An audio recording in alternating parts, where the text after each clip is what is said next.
Welcome everybody to Funeral Nation episode 104. I'm Ryan Thogmartin. That is Jeff, the Funeral Commander Harbison. Jeff, you are back in your natural habitat with a cigar in mouth and glass in hand. Yeah, it's a little libation. It doesn't hurt anybody. There you go. It's fantastic. Glad to see you back there. I am out in somewhere different in our office, just kind of on a laptop and some different scenery. So I'm excited. We've got an awesome episode today. And what do we got coming up? Well, I'm excited about this show because we're going to discuss some issues that have been brought to the forefront the last couple of weeks of pricing. Yeah. GPL prices online or not, and why. So we're going to discuss that here in just a few minutes. It's a big deal.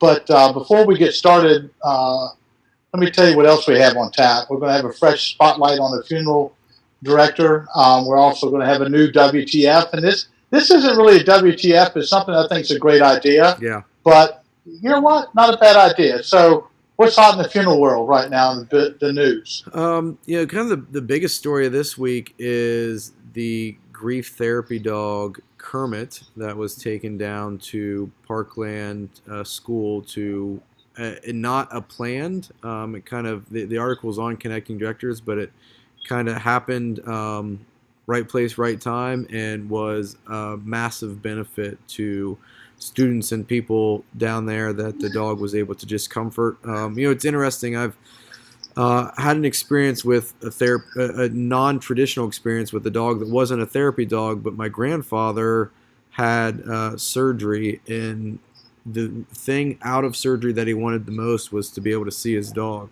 and it was kind of opened my eyes to I'm a pet person, but not a diehard pet person. So to see just the response that's given to an animal showing up to comfort somebody was pretty phenomenal. So that was an exciting, positive thing that came out of this entire tragedy, was just the ability for a dog to comfort people. So interesting, and it's a trending, emerging topic in our profession, I believe. Right, just something new that's coming along. I think it's something we should embrace. And as you said, why not have some new, fresh ideas that does nothing but help our profession? Absolutely. Overall. So we're going to jump into the More You Know Minute, and this comes from Andy in Alabama. Is posting my funeral home ads and obituaries on LinkedIn okay? Against their terms I'll of answer service? that. Yeah. No. Yeah. So, easy answer is no. There's nothing against the law of posting obituary ads, but they just don't belong on LinkedIn. LinkedIn is a professional business network.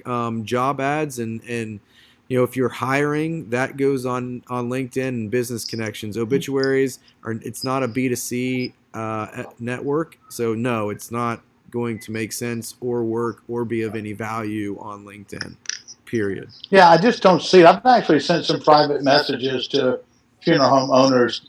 No, don't do that. It doesn't help you any, but hey, they think it's social media but don't understand the whole deal. Yeah. By the way, you're a professional social media guy, right? Yeah, I know a little bit about it. Dabbled in it for a couple months. Yeah. Anyway, look, you get what you pay for, and if you don't want to pay for it, you pay the price at some point. That's right. This More You Know Minute was brought to our friends at the Fast Funding Group. You know, Jamie Merritt and that C and J crowd. Love those guys. They're amazing. Before we run their promo, let's make sure, folks, remember the funeral isn't over until it's paid for, right? So there's no sense in an accounts receivable going on for 90 days, you trying to get your money. So Jamie or whoever's going to share it with us, tell us what it's all about. What payment method do you prefer families use for your goods and services? Most funeral homes and cemeteries prefer cash check or credit card over life insurance as the preferred method of payment. However, families who use life insurance are able to purchase the funeral service of their choice and spend 31% more on your goods and services. By encouraging more families to pay with insurance, you can create a better experience for the family and become more profitable without increasing your call volume. The reason most firms prefer cash check or credit card over life insurance is that insurance companies are a hassle to deal with, and payment can often take weeks or months to receive. With C&J Financial, you can receive funding within 24 hours of verification of benefit, thereby eliminating the hassle, headache, and cash flow delay in processing insurance death claims. Let us show you why hundreds of funeral homes all across America choose C&J for their assignment funding needs, and why many associations, accounting firms, and industry leaders recommend C&J to their clients and members. All right, Jeff. Well, a little bit different episode today. We're not going to interview somebody, but there is a very important topic that has been coming up again more frequently in our profession, and we covered a story a few weeks ago about the FTC wanting to again require funeral homes to list prices online. And this is a conversation that we have with a lot of our clients regarding social media ads and Facebook ads specifically. And this is a conversation that you are privy to with probably the majority of your clients as well. So we're just going to discuss this topic again of pricing online, the pros, the cons, the values, the not valuable. But I think that you and I are both in agreement that it makes a lot of sense to have these prices online. Right. So let's look at it compared to other industries. So unfortunately, everybody else doesn't have to do it. So I kind of agree in some respects. Why is the funeral industry getting picked on? You know, physicians' offices, other folks don't have to expose their fees. Right. Conversely, you know, why as consumers, we're all consumers, and if you were shopping online or looking for something and you didn't see a price, more than likely you move on to the next one. And unfortunately, what's happened is the folks who are price driven, they're leading the discussion. That's right. Correct? Yes. You know, and so there's sort of a balance here. From my perspective, and certainly I believe you'll chime in just a minute, if you have a great website, if you have a great web presence, and you do a great job social media wise, the compelling story is your story, what you do in the community, what you serve, what your business is all about. Unfortunately, according to NFDA, most consumers don't know the difference between one funeral home and the other. Well, if I've never visited you before, your website is king.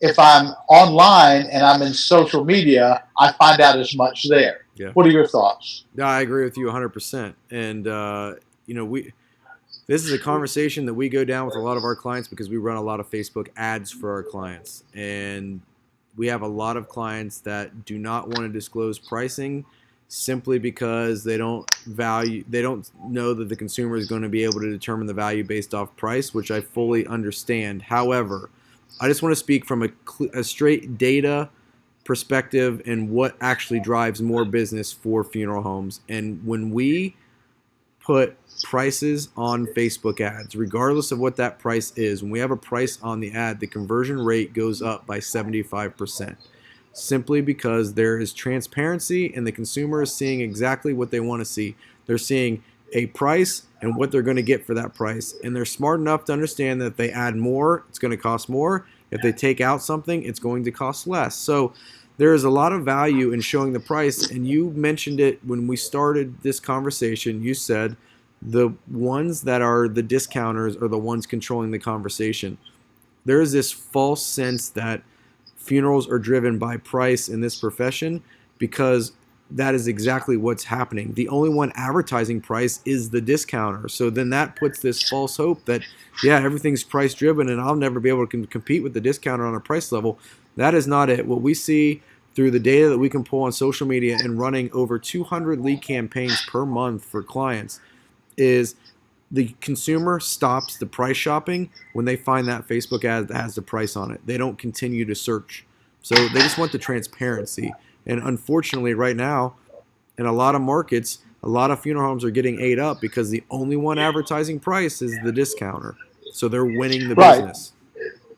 Right. There's the NFDA consistently puts out great data, and a poll they did, and this has remained the same, that the number one reason a person chooses a funeral home because they know the owner or somebody that works there.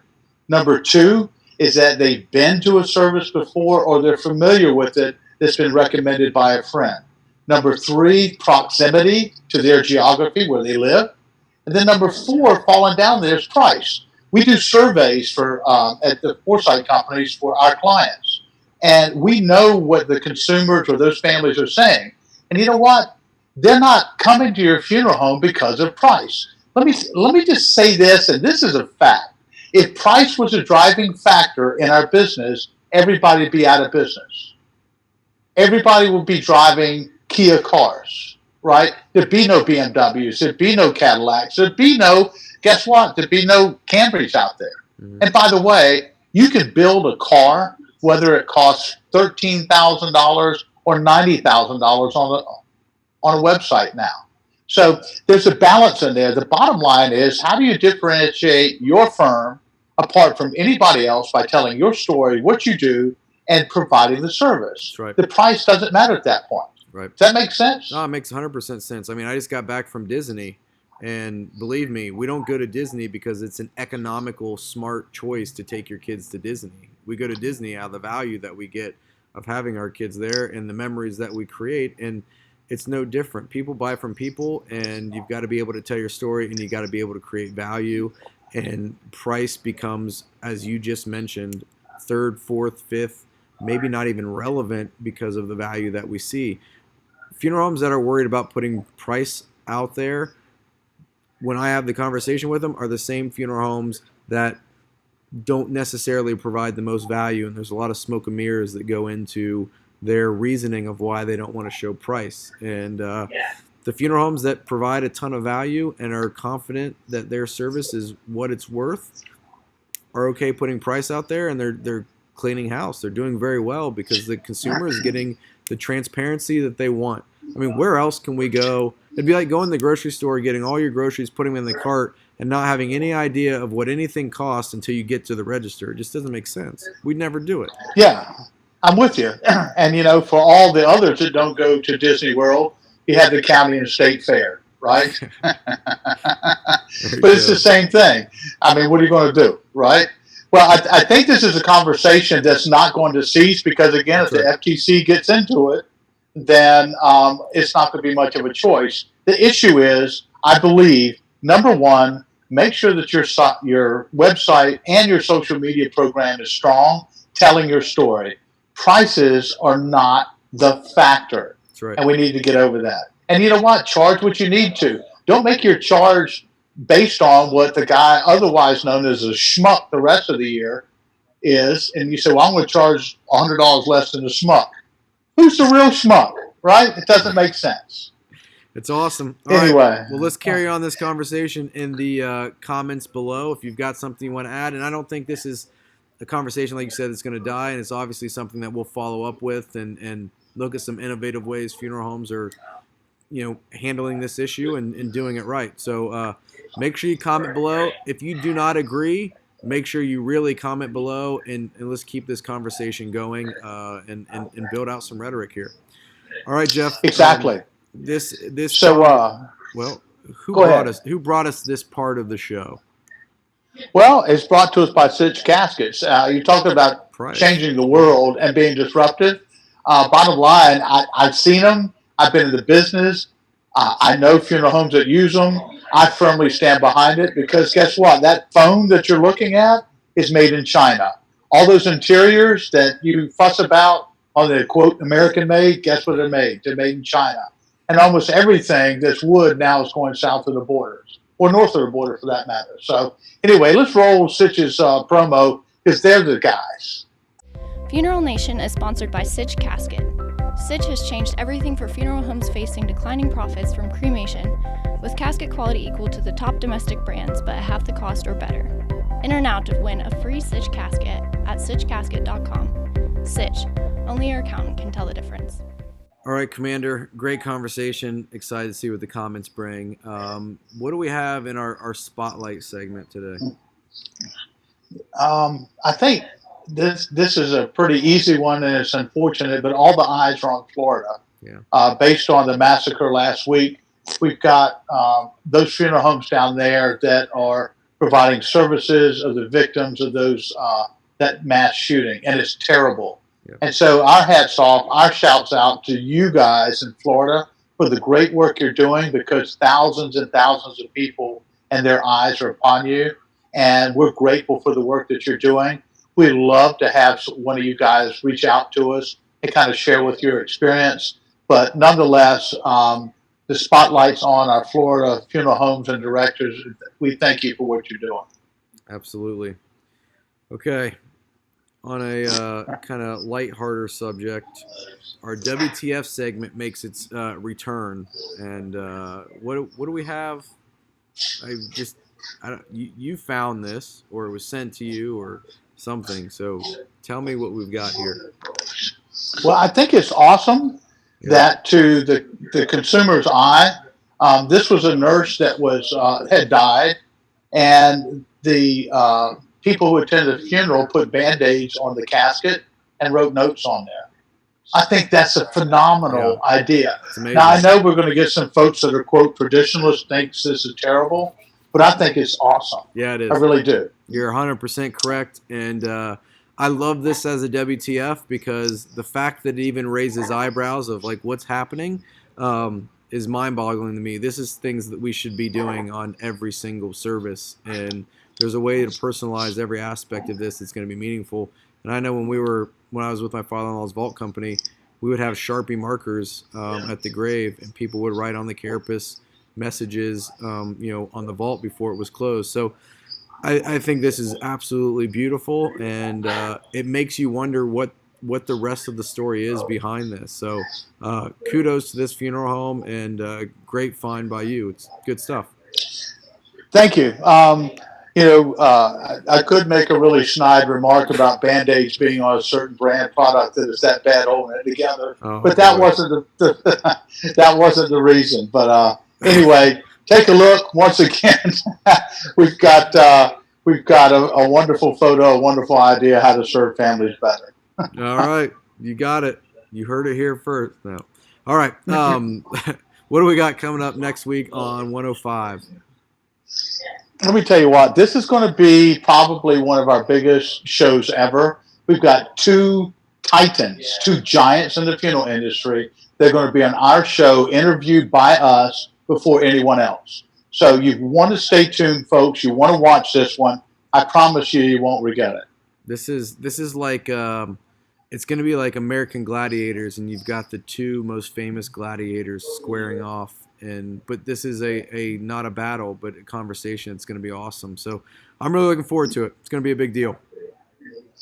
That's it. So this wraps it up, and I look forward to us bringing this thing next week. But seriously, give us your ideas. Tell us your thoughts. Argue with us. Yes. Say you like it. Say you don't like it. But, the conversation is what makes things change. You got it.